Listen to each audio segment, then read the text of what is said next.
I welcome to all on the course of refrigeration and air conditioning.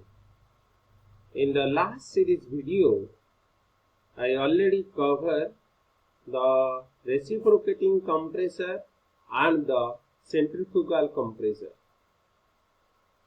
Means positive displacement type compressor and the dynamic type of compressor.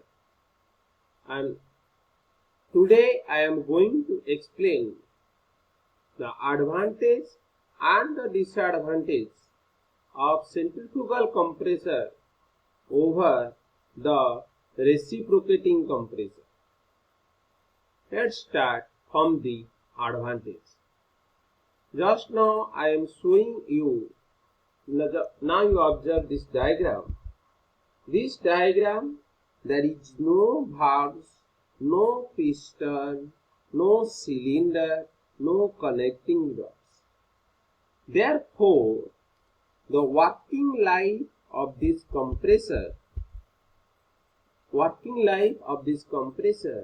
is more compared to the reciprocating compressor, because if more moving parts are there, if valves and piston and the cylinder, other moving parts are there, then the more wear tear will be developed, and that will affect to the lifetime of the reciprocating compressor.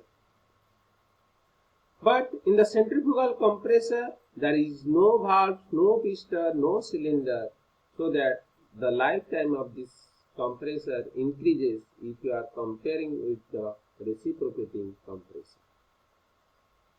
As there is no moving part, there will be no vibration or little vibration, as there is no unbalanced masses.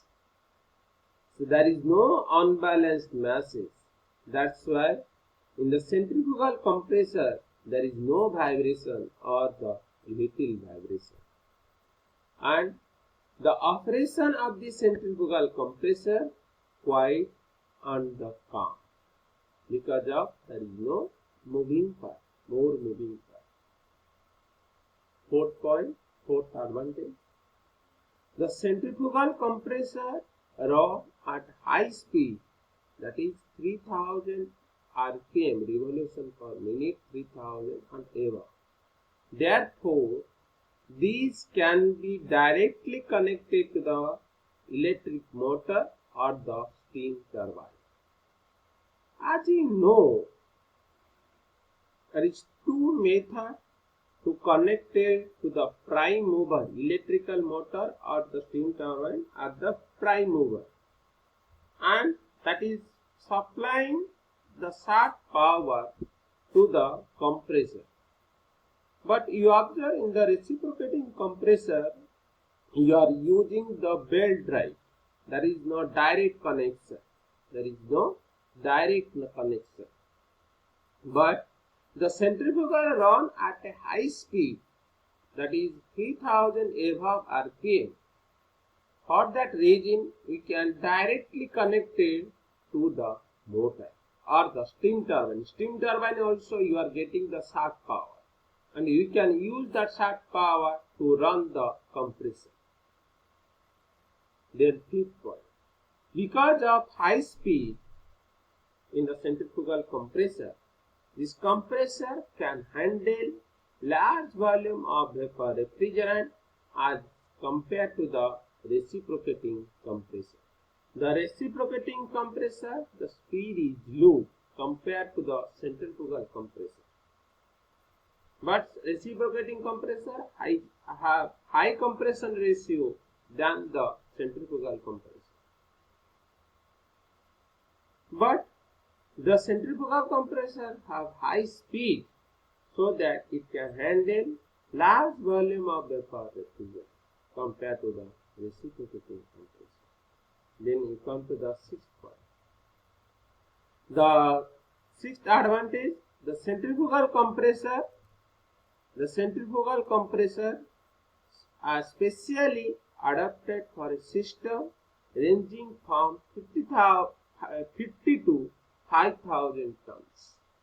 and they are also used for temperature range between -10 degree, -90 degree Celsius and +10 degree Celsius. 7th point. The efficiency of the compressor is considerably high. Because of you observe in the centrifugal compressor, you are not providing any clearance volume. So if you are not providing any clearance volume, the volumetric efficiency will be high. And here the centrifugal compressor, there is no moving part, so that power will be lost. For that reason, the centrifugal compressor have high efficiency than the reciprocating compressor. Reciprocating compressor, mandatory you have to provide the clearance volume for safety of valves. Then you are coming to the last advantage of the centrifugal compressor.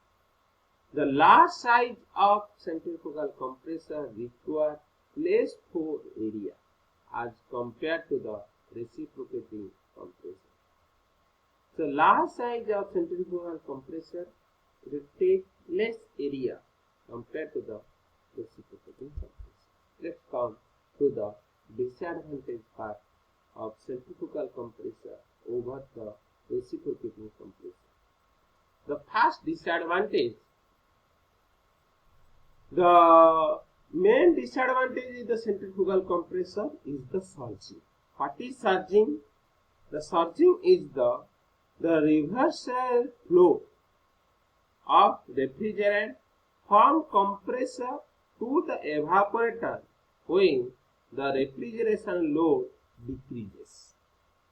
When the refrigeration load will be decreased, then refrigerant will flow from compressor to the evaporator. That is the main disadvantage in the centrifugal compressor. And it occurs when the refrigeration load decreases below the 35% of rated capacity and causes a stress condition in the compressor. Then second disadvantage, the increase of pressure per stage is less compared to the reciprocating compressor. As just now I told, in the reciprocating compressor you are using when high compression ratio is required. But in the centrifugal compressor, it increases less pressure per stage. Then we come to the third point. The centrifugal compressor are practically below 50 tons of capacity load. Then fourth point, the refrigerant used with this compressor have high specific value. Which type of refrigerant you are using? Generally you are using R11, R113 and most popular is the R12. Have high specific volume. That's why you are using in the centrifugal compressor. So these are the advantage and the disadvantage of centrifugal compressor over the reciprocating compressor. In this video, we have completed the chapter 4. In the chapter 4, initially I told, is consists of three major parts. One is compressor, condenser, another is the evaporator. In the chapter 4, just now you have completed the first part, that is the compressor. The compressor, we are explained detail means construction and working principle about the reciprocating compressor, then rotary compressor, then centrifugal compressor, and the application and the advantage and the disadvantage. So here you are completed the first part of this chapter 4. Next class we will start the second topic, that is the condenser. Thank you.